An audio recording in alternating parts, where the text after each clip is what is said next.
Now when you're upgrading the cooler, you obviously want to also change the transmission filter. Since you're flushing the whole system, you want to have a nice fresh filter and new gasket. Unfortunately on this truck I cannot do this. This is for 6 months. This truck, this is 99, this is first model with the rounded headlights.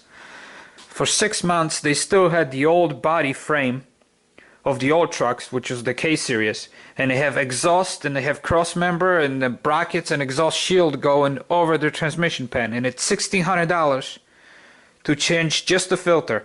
That's what the Chevy dealer charges, because you have to drop the whole transmission. You have to remove the entire exhaust system because it crosses over the transmission pan, and then you have to jack up the transmission, take the whole cross member out, drop it down, remove another bracket that that holds the shifter cable from the top, and then you're able to unbolt the transmission pan and then change the filter. So definitely not gonna do it in this truck. Everything is so corroded underneath. I was actually trying to do it, and I just gave up. Basically, anything I touch down there, it just crumbles. So it's just, I'll end up destroying half the truck. Actually, one guy tried to do it.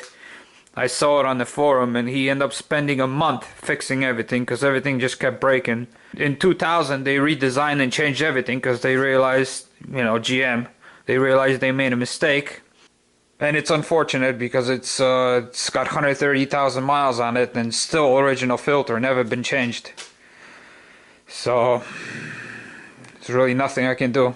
So I'm just going to continue flushing the system and leave the old filter in there. Alright, so I got 14 quarts of this stuff. The pan holds about 4 or 5. Rest of it has to be flushed through the system, through the whole transmission.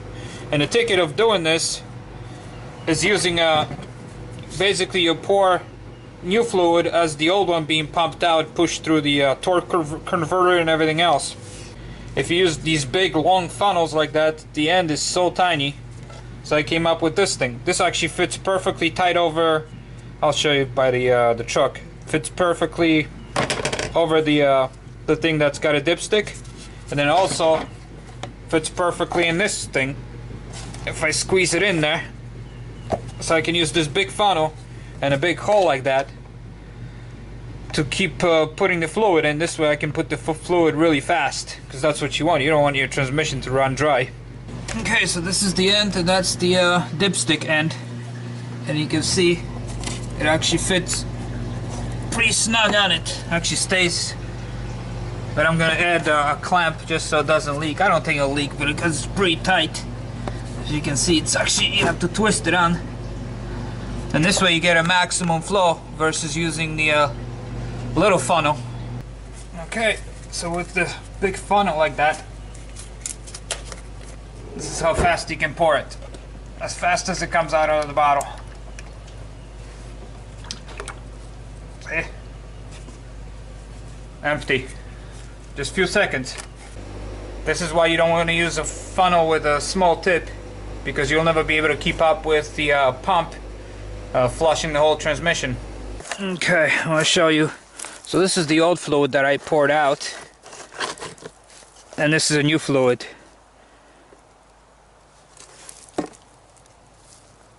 There's the old one. Looks really clean. Like I said, this transmission was serviced twice. So that's new, that's old. They're almost the same color. Unfortunately, I wish the filter was changed, but I know it wasn't changed because it's impossible to do it on this vehicle. Well, it's possible, but it's just so much labor. Okay.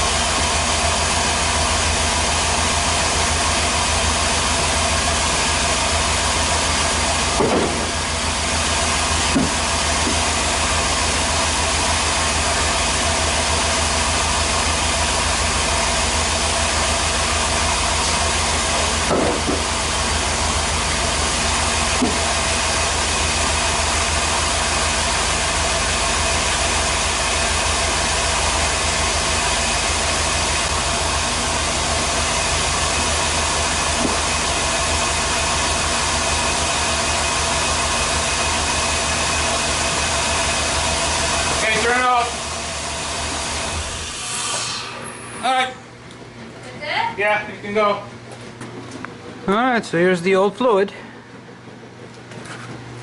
I got about 1.5 gallons in there, which is about 6 quarts. Okay, just in case you're doing this job on Silverado, the top line is coming from the transmission, hot fluid flowing into the top of the radiator, and this is a compartment for cooling the transmission fluid. That's your radiator for cooling the engine, and it comes out on the bottom, and then from the bottom goes to the cooler. So up front, the long line, that's a solid pipe. That's the return, that's the cold fluid. The short one here, that's the one that coming from radiator, that it's somewhat cooled, but it's still hot, and going into your cooler. So then it flows through your cooler, then back to this long line, back into the transmission. So I had this one, that's the one flowing from a radiator. Fluid goes through the whole transmission, the torque converter, then through the radiator, and out to this cooler. But instead of connecting to the cooler, obviously I headed to the buckets. So as you can see, I don't know if you can see the level or not, but that's the old fluid. Now because this barb fitting is so tall, I'm actually going to put 2 clamps on. So let me show you. Yeah, see, this way I cover the whole barb. And I only have single one here, so I'm going to add one on, move this one down a little bit, and then it's just extra protection since the part of barb fitting is, you know, about 1 inch tall. Why not clamp the full length of it? Okay, so it's all done. I did the same thing. I put an aluminum rod, zip tied it, so there's no way, if the hose heats up from heat, there's no way for it to be kinked anywhere.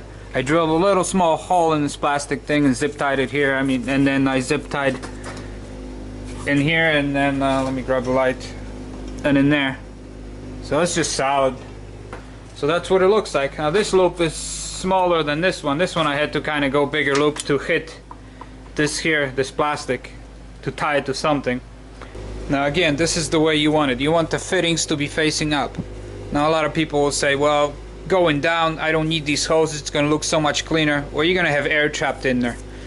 I don't know if I didn't film it, but if you flush the transmission and you open the line and put it in the bucket, the fluid is so slow, it just moves a little bit and it drops right away. It's not high pressure. It's high pressure inside of a transmission, but then once it hits these lines for cooling purposes, this is low pressure, otherwise it will bust all your hoses. Actually, the transmission lines go into rubber and steel, rubber and steel.